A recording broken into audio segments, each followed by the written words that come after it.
Good morning, YouTubers, lovers and haters. It's a Saturday morning and I'm in my spooky cellar. I've got a project on today and I thought I would share the journey with you and give you a few tips along the way, a bit of a life hack or two to make your life a lot less spooky. Speaking from experience. Okay. I'm going to be moving the camera around quite a bit and showing you things. Now, one thing no one needs in their life is junk like, can you see this? Can you see it? Anyway, this sort of thing, just because you love the letter X and, you like putting kiss, kiss, kiss when you send a card, it doesn't mean that you need a rusty old thing that,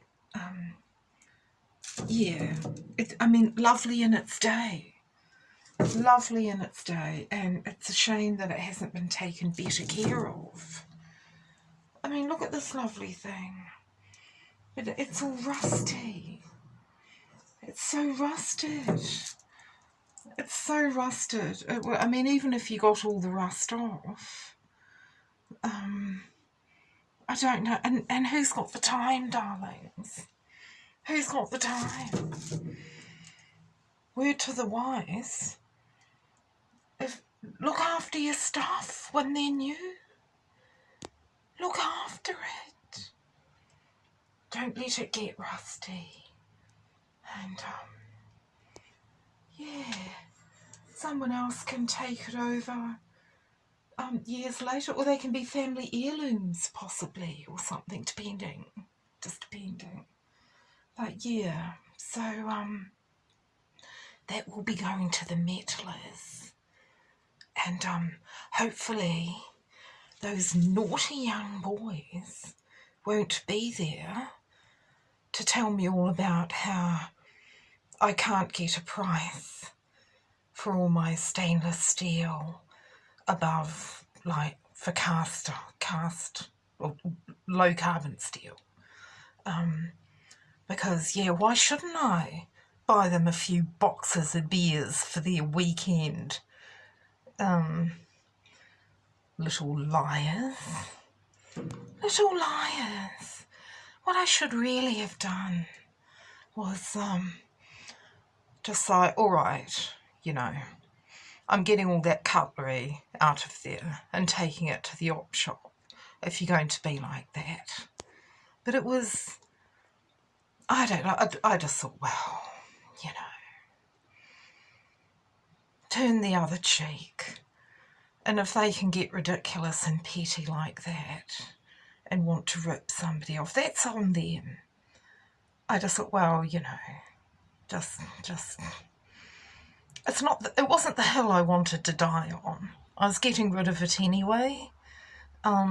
It's only money, even though the money was mine, that they were stealing. Well, anyway, that's in the past. But, it is spooky when people do that to you. Naughty. Think of the karma that you're building up for yourselves, people. If you want to think of it like that.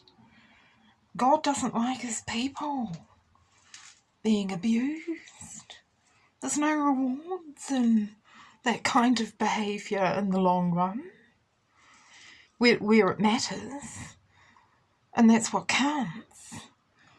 But anyway, here's something else. I'll put the light on.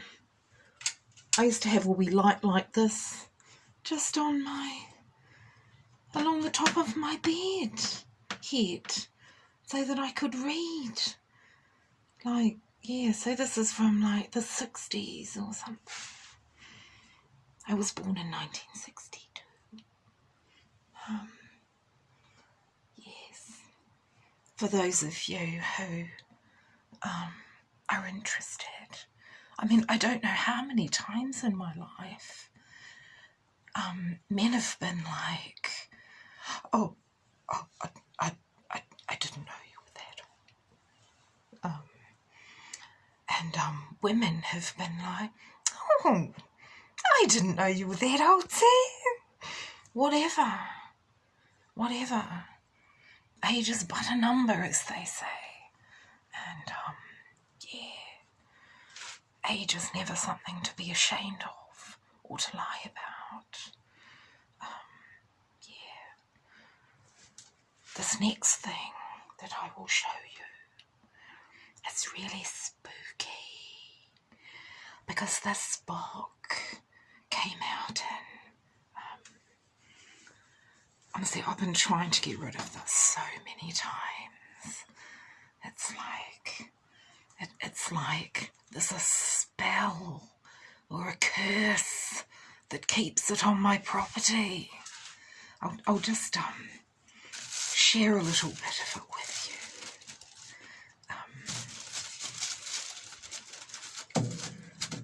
It's move this, move that.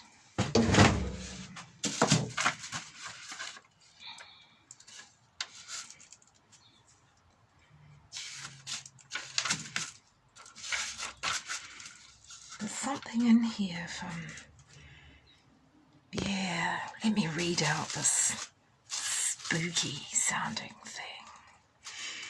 In the beginning was Chance, and Chance was with God, and Chance was God. Sounds a little blasphemous if you ask me. He was in the beginning with God. All things were made by chance, and without him not anything made that was made. In chance was life, and the life was the light of men. There was a man sent by chance, whose name was Luke. The same came for a witness, to be a witness of whim, that all men through him might believe. He was not chance, but he was sent to be a witness of chance. That was the true accident that randomizes every man that cometh into the world. He was in the world, and the world was made by him, and the world knew him not. He came unto his own, and his own received him not. But as many as received him, to them gave he power to become the sons of chance, even to them that believe accidentally, they which were born not of blood, nor of the will of the flesh, nor of the will of men, but of chance. And chance was made flesh, and we beheld his glory. The glory is of the only begotten of the great fickle Father, and he dwelt among us, full of chaos and falsehood and whim. From the book of the die, as in D-I-E. Well, ask yourself, do you want your name written in the book of life or in the book of die? So, yeah.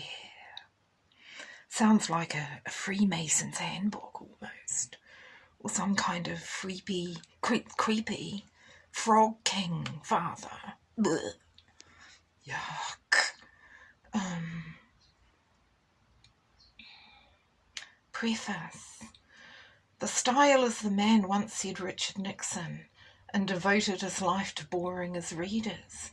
What to do if there is no single man, no sort of blah, blah, blah, blah. A cunning chaos. That is what my autobiography shall be. I'm not even going to read I just, it would be a waste of my time. And here's what it says on the back of the book.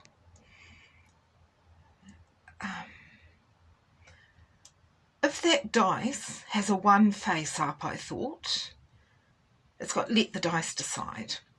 If that dice has a 1 face up, I thought, I'm going to go downstairs and rape Arlene. If it's a 1, I'll rape Arlene. Kept blinking on and off in my mind like a huge neon light, and my terror increased. But when I thought, if it's not a 1, I'll go to bed, the terror evaporated and excitement swept over me. A 1 means rape. The other numbers mean bed. The die is cast. Who am I to question the dice? So Luke Reinhardt, the author, novelist, autobiographer, and bored psychiatrist. Yeah, because you wouldn't want to get into that profession to help people, would you?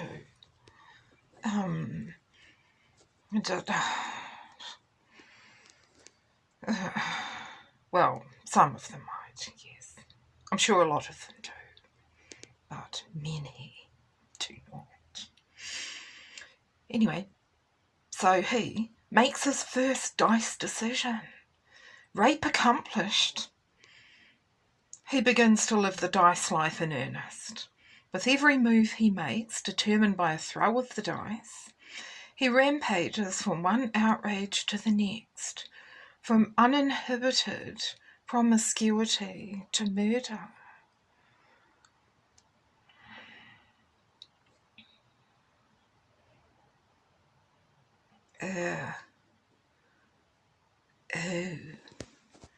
You know, should I say this? Should I post this on YouTube? Because there will be those among you who,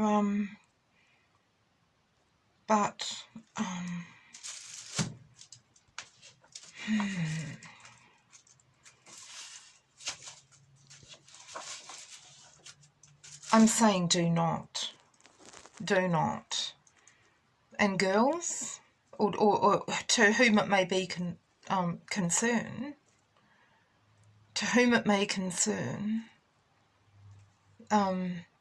make wise choices. Make wise choices. I'll say it again. Make wise choices. And don't think there won't be a price to pay after this life is over, if this is the kind of thing you're going to indulge in. I mean, if terror to you is pleasurable, I mean, how weird can you be? Then...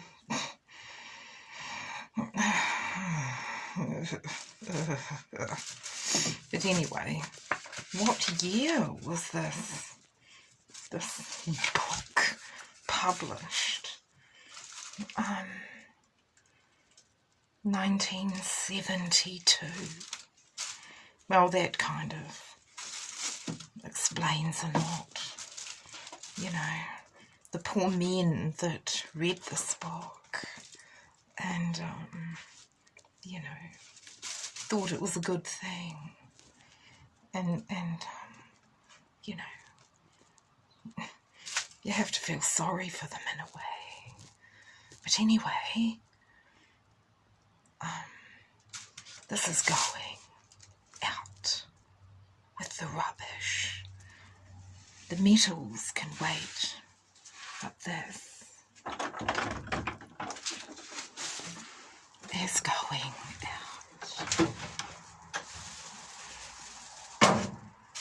There it goes. Back in here. Because I wanted to show you something else, darlings. Look. Come with me as I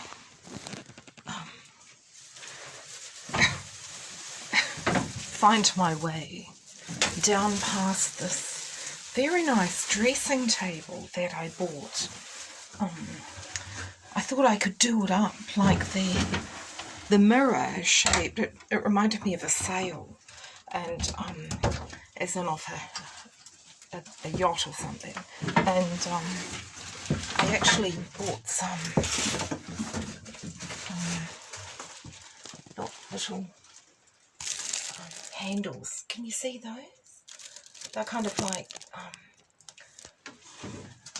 the shape reminded me of portholes or something. So, but yeah, I started it, and now it's sort of like a project sitting half finished. Beautiful wood though. I could tell it was handmade by, it felt like a wedding present or something that some guy had made for him and his wife to use. And it's very nice, solid, heavy. New Zealand, forgotten the name of the wood, but it's a native timber that is often mistaken for oak, or at least bits of it are. But anyway, bit of a digression there. So, oh look. Look at this. Why have I got this? Can you see it? Oh, you can't see it. It's actually someone's art piece. And I quite liked it because I thought it was interesting. So the frame is taken from beer crates. And it's probably better if you can't really see it clearly, just to preserve the booze heads' privacy. But yeah, there he is drinking, someone else is taking photos, and I actually quite liked it, but it's all a bit like, do I really want that sort of, I mean, is that a kind thing to do to your flatmate, your friend, or did he give permission? I don't know. But it's kind of like, there he is, he's got his hands over his food, doesn't look very happy. He looks in despair. Well, there's some Spates. Honestly, that brewery stunk to high heaven when I was in high school. And quite likely still does. Although that restaurant has quite nice food, I suppose. Anyway, so that's going to go. I'll grab it on the way out. I don't really want something that's got that aura about it in my home.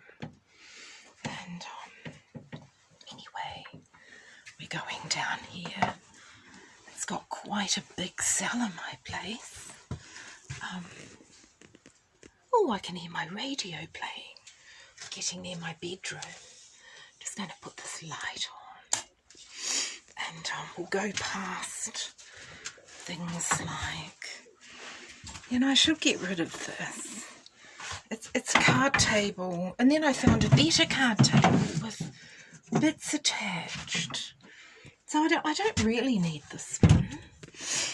Perhaps I could take it out to, I mean, why have a really good one and keep the worse one? It's like, I don't know about anyone else out there, but sometimes it's like something will break or wears out, I really need a new one, and I'll buy a new one, but it's still really hard to get rid of the old one.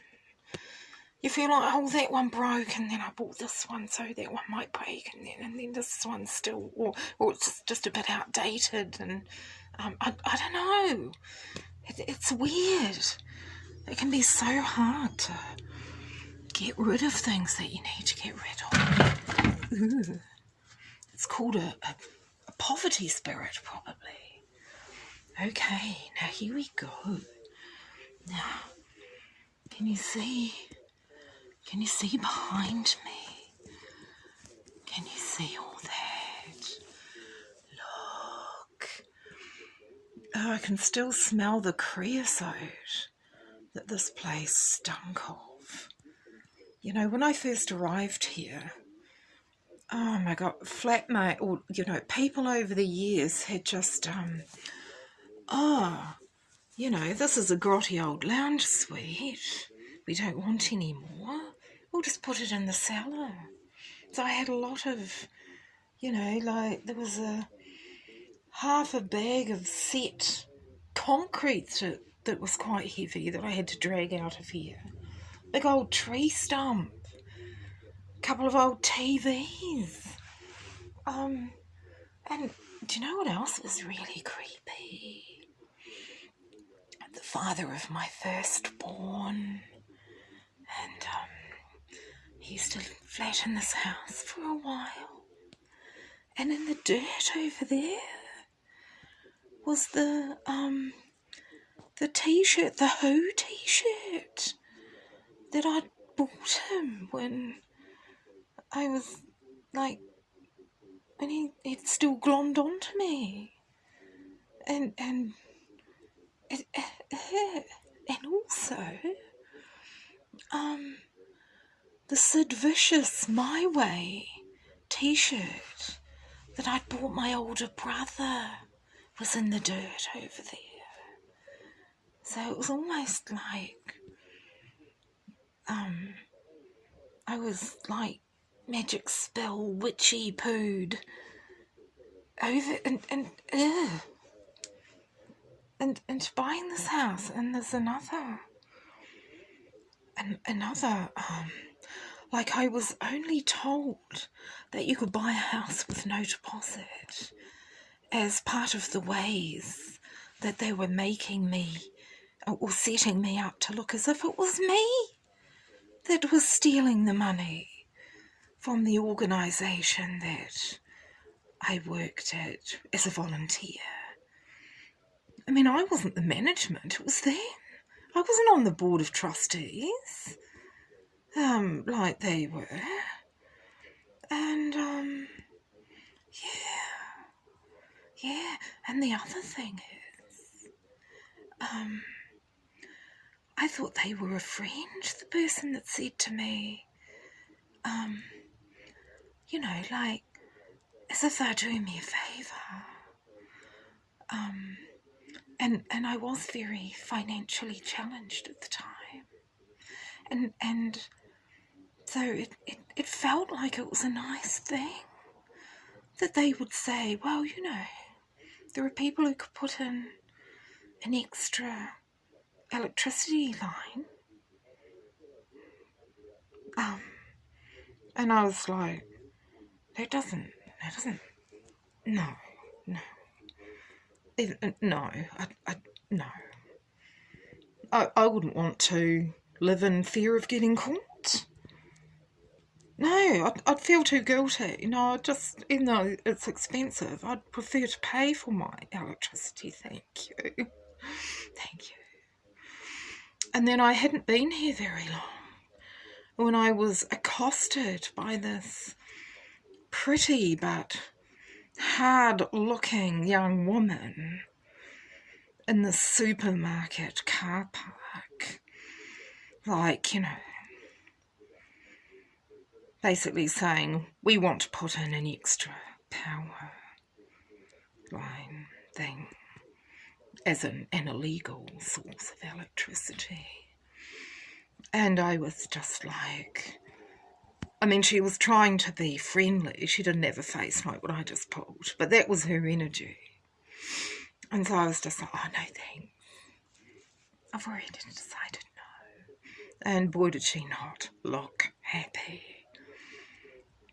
And it was only a couple of years ago that I was reading a biography of Chappelle Corby. It was her story.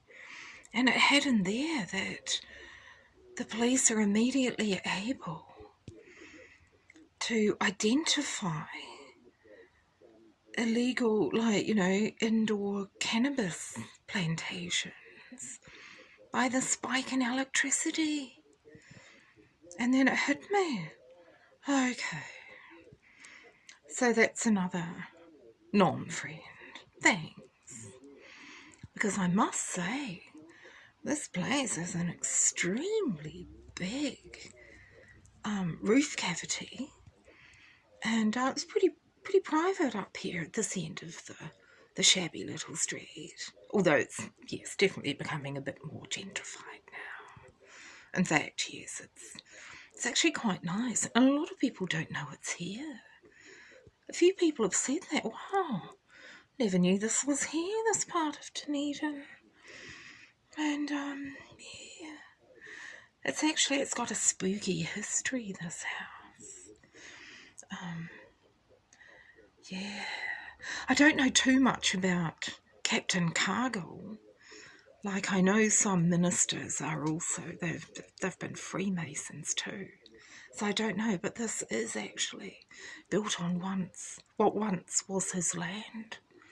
There's a sign saying Cargill's Grove just down there. And certainly the castle, Cargill's Castle, as well, you know, it had its heyday. It's been and gone, and it'll never have another one. Just with the way the grounds have all been taken over by houses right up practically to the front door. So I'm picking that it's likely that there was a Freemason connection there. And yeah, certainly the first owner of this place, perhaps he paid to have it built, was a Freemason. And it wasn't until I was researching online and I went into the Papers Past website and put my address in, and I found a notice basically summoning all the members of Number 1 Lodge to his funeral, which is held in this house. So all these creepy Freemasons here holding a funeral, right, before they took his body over to the cemetery to be buried. So that would certainly explain all of the recurring dreams I would have of this quite heavy-set guy with a beaky nose. Had a German name. Maybe he was from Germany. I don't know.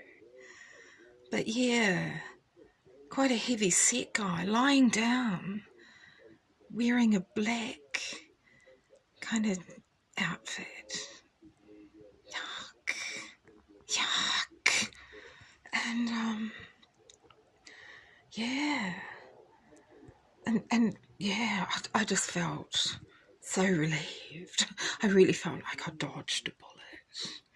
Because of course, if I had been dumb enough to allow that with the illegal phone line thing, power line, well, did you see before? Shall I show you again? Look at all the bare earth.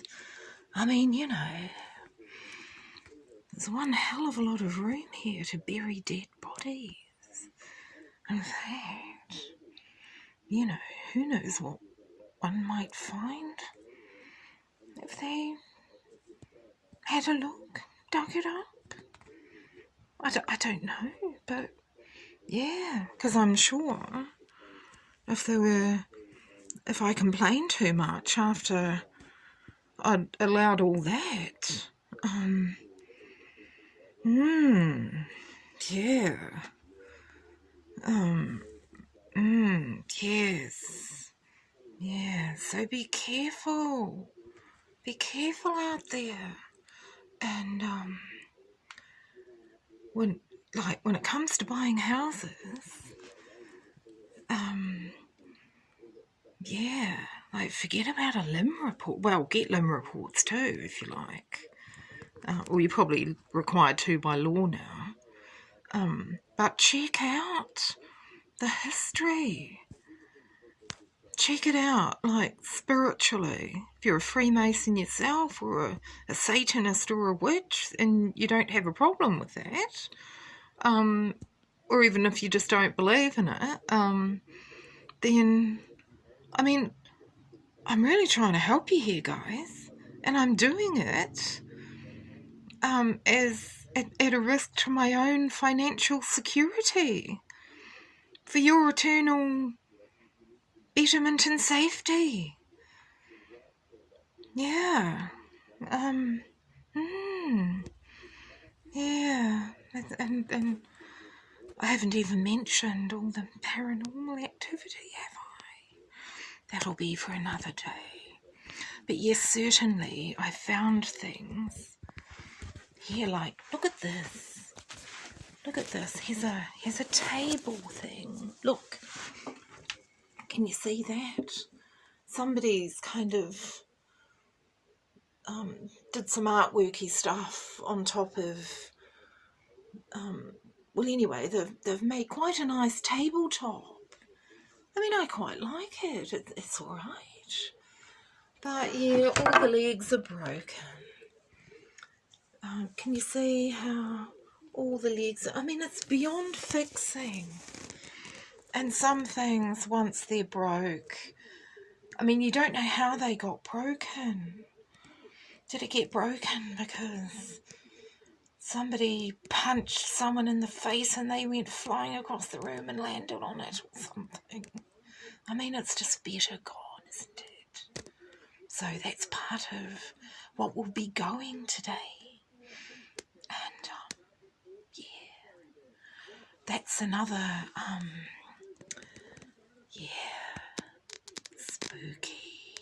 spooky in the daytime story for you. Yes.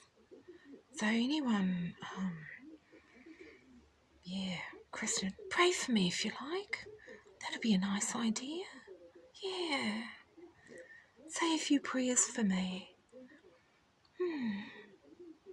Genuine ones, though. Not curses, prayers. Because that's what I wish for you. Okay. All right. Signing off now. Talk to you later. Bye.